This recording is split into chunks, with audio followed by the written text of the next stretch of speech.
delighted to invite to stage Dr. Kevin Hebner, who's been with Epoch in New York for a decade, helping shape their economic narrative. Kevin's worked in Tokyo for the Bank of Japan and holds a PhD in financial economics from Queen's University in Canada. Ladies and gentlemen, Kevin Hebner.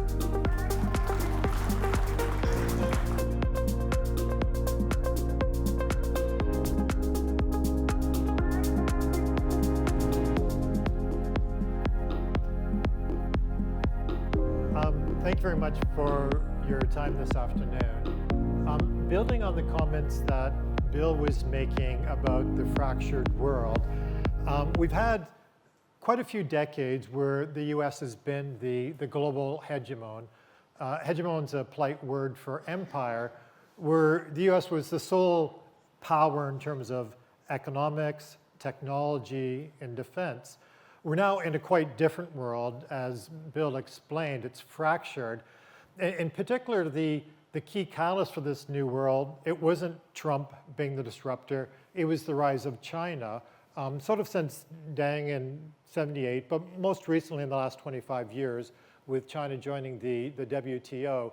And in many ways, China joining the global economy has been terrific. You've had hundreds of millions of people who've been lifted out of poverty, who have lives that their parents could not have imagined, and become quite wealthy. And that's all terrific, but what it's meant is that we've moved into a different world. It's a bipolar world. It's not a period of hyper-globalization.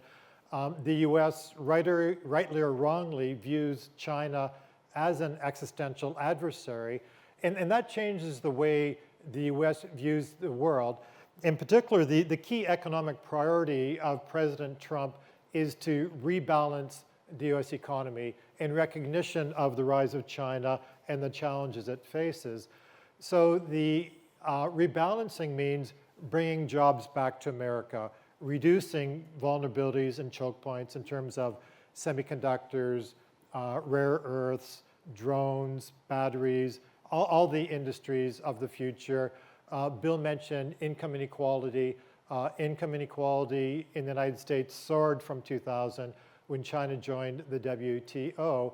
So there's all these things going on. And what I'll argue is that the US economy and the White House, the Trump administration, cannot rebalance what they want to do without a dramatically weaker dollar. So the chart on the left looks at valuations, and it's an average of a host of different valuation measures, real effective exchange rates, purchasing power parity, some FX models, as well as the Big Mac index from The Economist magazine that looks at the cost of identical hamburger in 80 different countries. But whatever model you're looking at, you'll find the US dollar is expensive, say 15 to 20% expensive. Aussie and CAD are both about 10% cheap, China about 20% undervalued, and the real outlier is Japan. So we think that there's going to be a currency realignment very similar to what we saw in '85 with the Plaza Accord under Reagan, and similar to what we saw in '71 with the Nixon shock. In both cases, the dollar decreased in value by about 20%, and we think we'll see something similar magnitude this time. Now, one of the key factors driving this and the imbalance is the trade deficit that the United States has with the rest of the world. It increased from 2000 with the first China shock, when China joined the WTO. And post-COVID, we've had another leg down.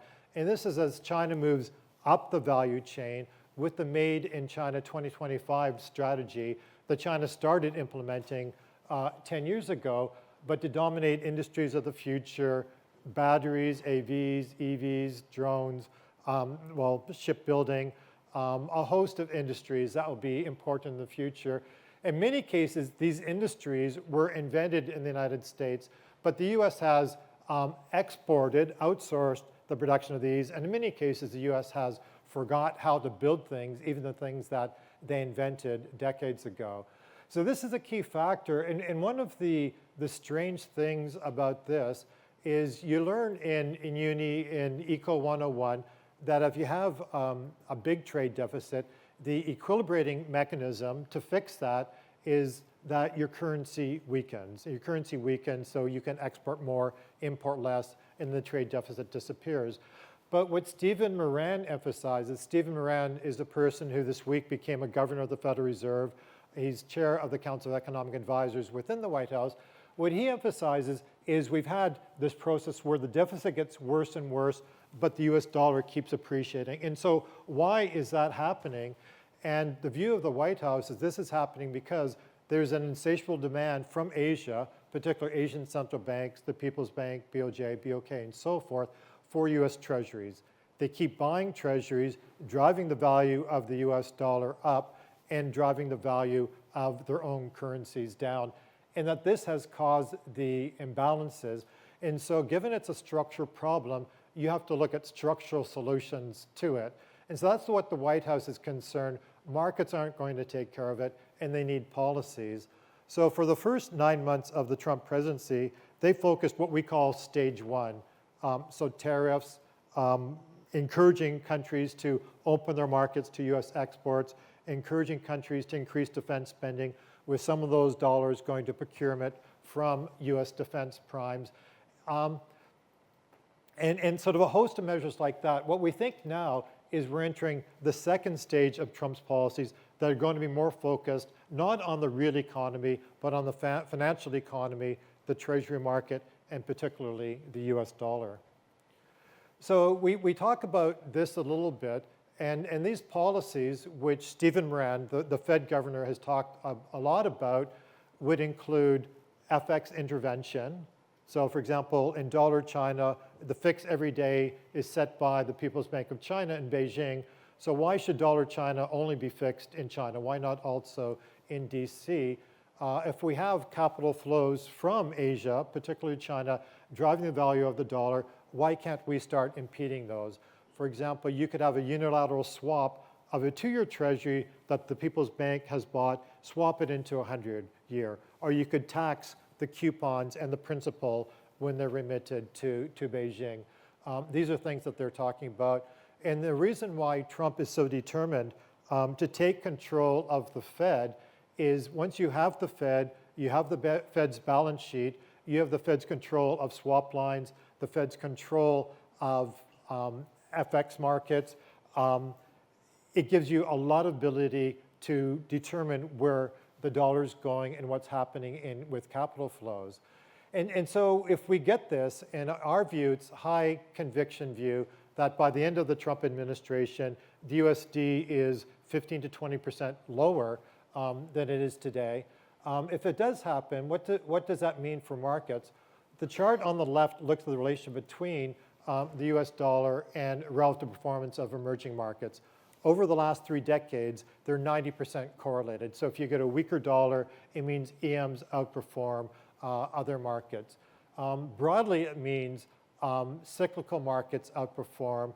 This would include industrials, materials, and energy. And the reason why you get these markets outperforming is a weaker dollar amounts to a loosening of global financial conditions, because lots of countries in the world issue hard currency debt, even if they're not a US dollar economy. And so if you weaken the dollar, then their interest costs go down. So it's very good for cyclical markets like EM, EU, as well as cyclical sectors, industrial materials, energy, and so forth. A second thing it means is that as people lose trust in the US dollar-based global financial system, they look for alternatives. And you might say, well, Europe is a potential alternative. There's lots of problems in Europe. Maybe renminbi is an alternative, but there's extreme capital controls there, and it's very hard to get your money in and out of China.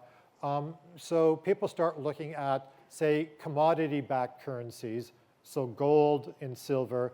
They've been currencies for 3,000 years or so. So gold is up over 40% year-to-date in USD terms. Silver's lagged, but silver also looks interesting. And I think there's going to be continued interest given the distrust in the US dollar system as a diversifier and its concerns about inflation going forward. It also means alternative financial systems, so ledger-based currencies as opposed to fiat-based currencies or commodity-based currencies.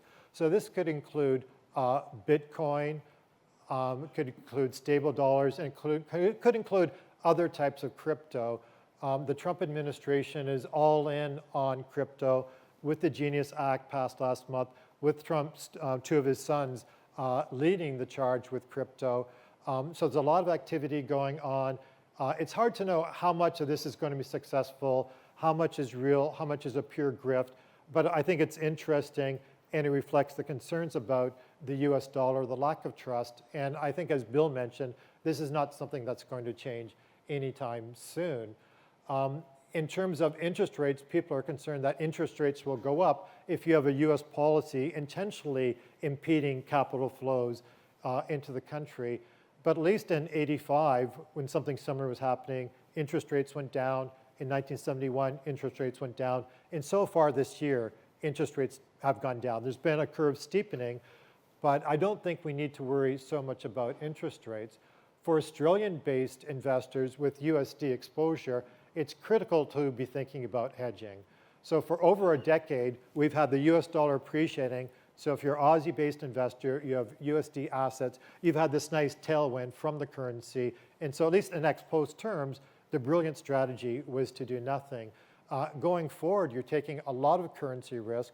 The currency risk is definitely two-sided now. We think it's mainly to the downside, and you're not going to be getting compensated for that risk. So people have to start having conversations about this. It is difficult, particularly if you haven't hedged for the last 10 years. People have lost muscle memory in terms of how to think about hedging. I've spoken with a lot of people this year about these issues. Everybody's talking about it, they're thinking about it, they're discussing strategies with their traders. Very few people so far, particularly equity people, very few people have put these strategies in place, but I think that's critical for investors to do going forward. I'll end my comments there, and in a few minutes we'll have a panel, and if you have any questions then we'd be very happy to take them. Thank you. Kevin Hebner. Thanks, Kevin. Thank you. You got that?